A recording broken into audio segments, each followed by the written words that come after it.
लोकनेते गोपीनाथ मुंडेंची आज जयंती आहे आणि पंकजा मुंडे यांनी श्रद्धांजली वाहिलेली आहे।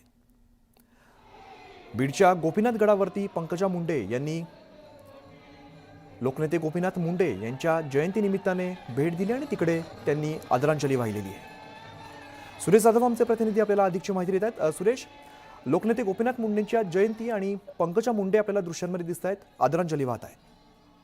दिवंगत लोकनेते स्वर्गीय गोपीनाथ मुंडे यांच्या जयंतीनिमित्त सकाळपासूनच गोपीनाथ गडावरती मोठ्या संख्येने भाविकांची गर्दी आहे आणि आता पंकजा मुंडे या गोपीनाथ गडावरती दाखल झालेल्या आहेत। त्यांच्यासोबत माजी मंत्री धनंजय मुंडे, माजी खासदार प्रीतम मुंडे, त्याचबरोबर आई प्रज्ञा मुंडे, ओबीसी नेते लक्ष्मण हाके हे देखील उपस्थित आहेत। आणि आता नतमस्तक झाल्यानंतर पुष्पहार अर्पण केल्यानंतर आता भजन सुरू आहे। या भजनाचा आनंद देखील पंकजा मुंडे घेत आहेत। स्वतः धनंजय मुंडे यांनी गळ्यामध्ये टाळ घेतलेला आहे, तर पंकजा मुंडे देखील त्या भजनामध्ये सहभागी झालेले आहेत।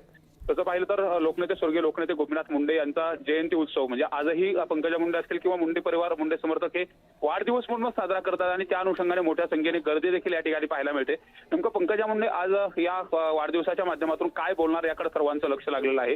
मंत्री झाल्यानंतर पहिल्यांदा हा वाढदिवस होतो आणि तो साजरा करत असताना पंकजा मुंडे देखील गडावरती सहभागी झालेले आहेत, त्या कार्यक्रमात देखील सहभागी होत आहेत आणि कुटुंबासह सर्वजण सहभागी झाले। त्यामुळे आता नेमकं या माध्यमातून पंकजा मुंडे काय बोलणार याकडे सर्वांचं लक्ष लागलंय। अमित, निश्चित सुरेश, धन्यवाद या सगळ्या माहितीसाठी।